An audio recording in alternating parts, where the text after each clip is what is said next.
Cyber सुरक्षा केंद्राचे महामंडळात रूपांतर केलं जाणार आहे। मुख्यमंत्री देवेंद्र फडणवीस यांनी सभागृहात महत्त्वाची घोषणा केली आहे। वाढत्या सायबर गुन्हेगारीच्या पार्श्वभूमीवर सरकारचा हा महत्त्वाचा निर्णय। पुण्यात सायबर फसवणुकीचे सर्वाधिक गुन्हे आढळलेत। वर्षभरात तब्बल 8,947 सायबर फसवणुकीचे गुन्हे दाखल आहेत। तब्बल 7,634 कोटी 25 लाख रुपयांची फसवणूक झाली।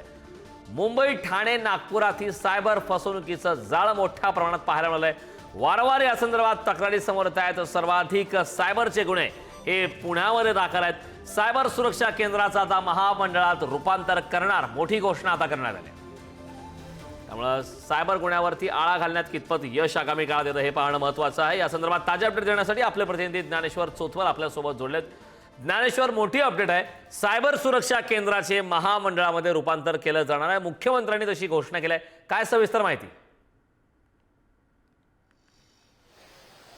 सायबर गुन्हेगारीचं जे प्रमाण वाढतंय ते या सगळ्या गोष्टीला कारणीभूत आहे। आपल्याला कल्पना आहे की सर्वाधिक सायबरचे जे गुन्हे आहेत ते पुण्यात दाखल आहेत। मोठ्या प्रमाणात जी फसवणूक आहे ती झाल्याची माहिती पुण्यातून मिळते। त्यापाठोपाठ मुंबई, ठाणे, इतर शहरांचा समावेश यामध्ये होताना दिसतो।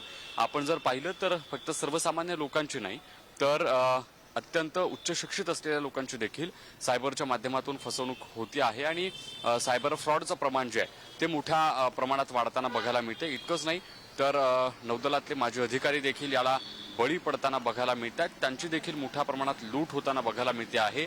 1-2 रुपयांची नाही तर 1.5 कोटी रुपये या सगळ्या सायबर फ्रॉडच्या माध्यमातून कसे लुटले जात आहेत याची अनेक उदाहरणं, शेकडो उदाहरणं समोर येताना दिसत आहेत आणि त्यामुळेच मुख्यमंत्री देवेंद्र फडणवीस यांनी महत्त्वाची घोषणा केल्याचं समजतं।